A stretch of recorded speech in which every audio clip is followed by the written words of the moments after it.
ભક્તિ, તમારી ભક્તિ પ્રબળ છે, તમારી ભક્તિ જબરી છે, તો તમારી માં જબરી જબરી ને જબરી જ હશે. ભક્તિ કરતા નથી, જબરી ભક્તિ કરો, 12 થી 4 નું ભજન કરો. નવા વર્ષમાં કે નવા દિવસમાં કંઈક નક્કી કરો, કોઈક સમય નક્કી કરો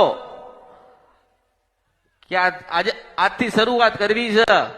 વધુ નહીં, 20 મિનિટ માતાજી પાસે બેસીશું, ખોડિયાલ પાસે બેસીશું, સધીની પાસે બેસીશું, બહુચર પાસે બેસીશું. તો મનથી નક્કી કરો આજથી 20 મિનિટ અમારે કુળદેવી પાસે બેસવું.